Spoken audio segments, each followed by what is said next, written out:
अध्याय 3। नारद जी बोले, जो मनुष्य श्रेष्ठ ब्राह्मण को पलंग दान करते हैं, ब्राह्मण को उस पर सुख से सुलाकर ठंडी ठंडी हवा को जाए तो संपूर्ण धर्मों के साधन से उसका शरीर निरोग रहता है। इस दान से सब ताप शांत और दूर हो जाते हैं। वह मनुष्य योगियों से भी दुर्लभ पद पाता है। जो मनुष्य वैशाख में धूप से थके हुए ब्राह्मणों को सुंदर श्रम नाशक पलंग दान करता है, वह उनसे, हे राजन, संसार के जन्म मरण वृद्धावस्था से के कष्ट नहीं भोगता। उस पलंग पर ब्राह्मण के शयन करने से जीवन भर के आने अनजाने किए हुए पाप नष्ट हो जाते हैं। हे राजन, उसके पाप ऐसे नष्ट हो जाते जैसे अग्नि के स्पर्श से कपूर नष्ट हो जाता है और वह मनुष्य निश्चय ही ब्रह्म पद को पा चला जाता है। जो मनुष्य वैशाख मास में सैया दान करता है, वह मनुष्य इसी जन्म में संपूर्ण भोग्य पदार्थ को भोगता है।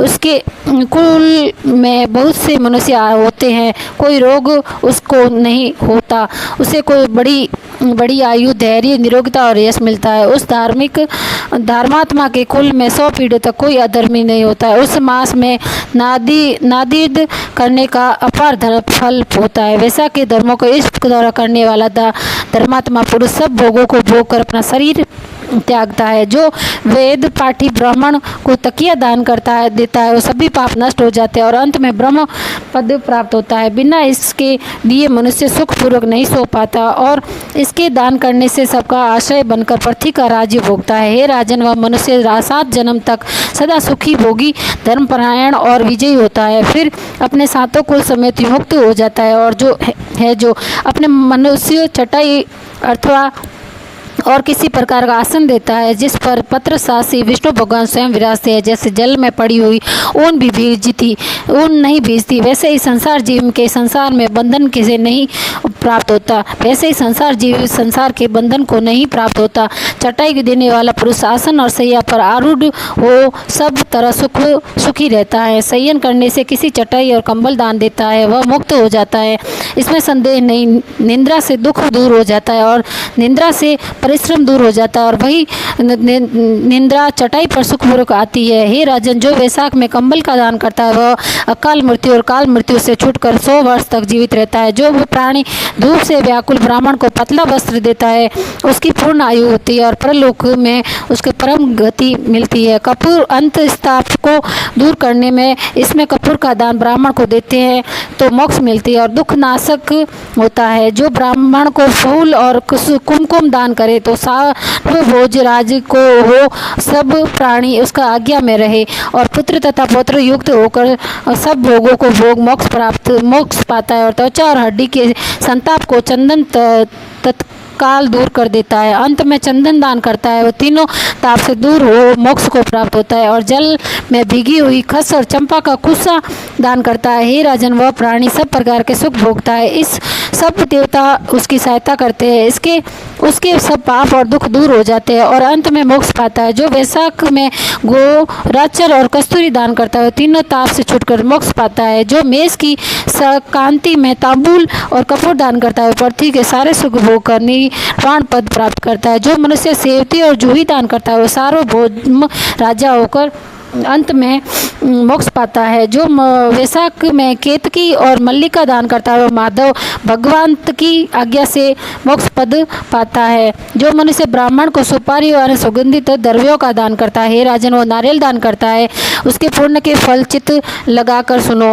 वह 7 जन्म तक ब्राह्मण के घर जन्म लेता है, धनवान और वेद पाठी होता है और फिर वह 7 कुल समेत विष्णु लोक को जाता है। हे राजन, जो प्राणी विश्राम मंडप बना ब्राह्मण को देता है, वह पुण्य के फल को कहने की मेरे में सामर्थ्य नहीं है। जो मनुष्य छाया मंडप बनाकर भीतर बालू बिछाकर और उसमें प्याऊ लगा देता है, वह स्वर्ग लोक का स्वामी होता है। जो मनुष्य मार्ग में बाग बगीचा, तड़ाग, कुआं, झोपड़ी बनवाता है, वह बड़ा धार्मिक है, उसका पुत्र है, धर्मात्मा है, उसका पुत्र है, वह बड़ा धर्मात्मा है, उसका पुत्र है, संतान प्रकार की है। इस संतों में से जो एक भी एक भी नहीं करता, वह मनुष्य स्वर्ग लोक को नहीं जाता। उत्तम शास्त्रों को का सुनना, तीर्थ यात्रा, सत्संग, जलदान, अन्नदान, पीपल का पेड़ लगाना और पुत्र होना, ये 7 प्रकार की संतान वेदांतों में कही है। अन्य सैकड़ों धर्म करने पर भी मनुष्य को संतान नहीं मिलती, इसलिए संतान की इच्छा करने वाले को इसमें से एक कर्म अवश्य करना चाहिए।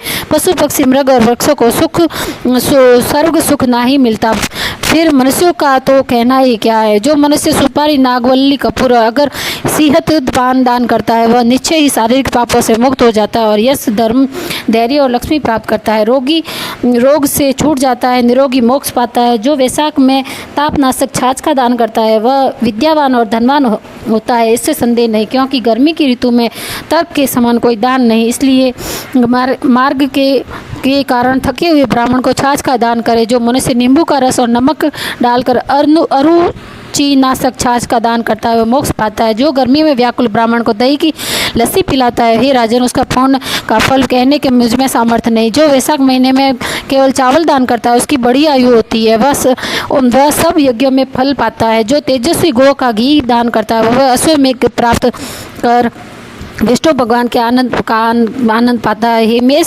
संक्रांति में ककड़ी और गुड़ दान करता है, वह संपूर्ण पापों से छूटकर श्वेत द्वीप को चला जाए। जो मनुष्य दिन के ताप की शांति निर्मित इखा का दान करे, उसका अनंत पूर्ण होता है। जो सायंकाल श्रम के शांति के लिए पन्ने का दान करे, वह संपूर्ण पापों को छोड़कर विष्णु की सायुज्यता को प्राप्त होता है। जो सायंकाल के समय ब्राह्मण को फल और पन्ने का दान करे, उस दान से पितरों को निश्चय सुधा पान मिलता है। जो वैशाख महीने में पके आम के फल को फल और पन्ने का दान है,